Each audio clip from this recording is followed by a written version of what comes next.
Agbor Nkongho is from the southwest province in Cameroon's Anglophone region. He's also a human rights lawyer and activist who was at the forefront of the protests when they began.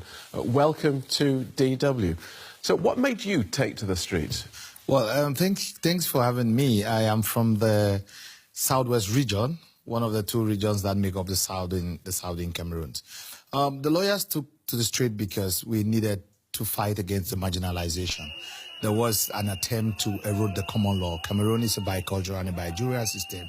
From our colonial history, French and English, the official languages, and the common law and the civil law.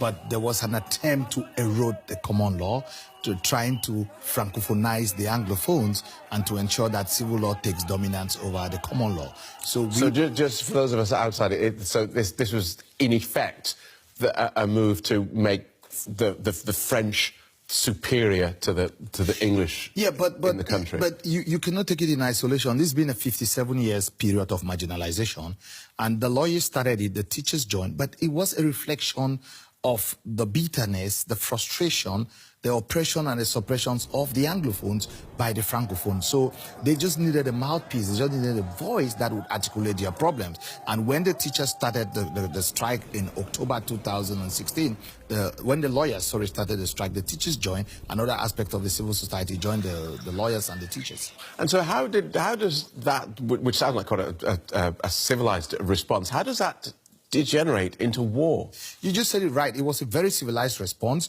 We just had court boycotts, a few street protests, non-violent, very pacifist.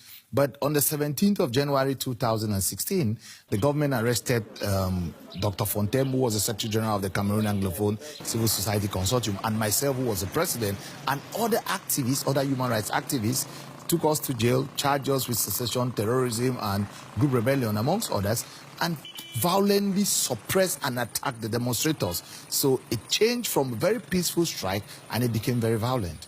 So where is this now heading? Because Anglophones are now looking for a separate country?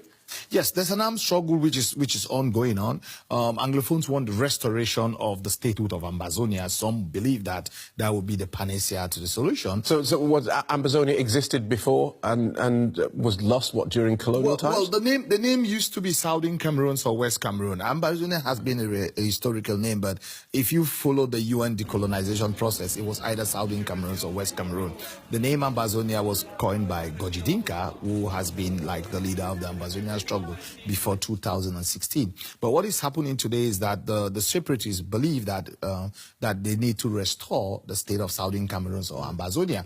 Others believe that there should be a restoration of the two-state federation that had existed in Cameroon. So these are the conflicting positions of Anglophones in Cameroon. Okay, and now we see on the pictures there are guns on the streets and people getting shot. So it's a slightly naive question, but how do you go from... We understand where the government gets their guns from, but how do you go from teachers and lawyers protesting in the streets to getting tooled up? Where are those guns coming from? Well, you know, when you suppress people, when you break into people's houses, you burn their villages, you rape their wives, you kidnap their children. This has all been happening? Yes, so the people don't have a choice than to take arms to protect themselves. It's a kind of self-defense. Initially, it really started as a self-defense, you know, but I think that after a while also there have been some excesses, but they had to protect themselves. We have about 1,000 Anglophones in jail. We have 500,000 internally displaced persons, 50,000 refugees in Nigeria, more than 140 villages that have been burned down by government officials.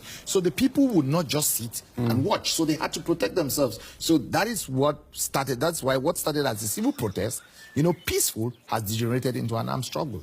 All right, well, we thank you for giving us your insight into what's going on there. Thank you very much for joining us, Agbor Nkongho. Thanks for having me.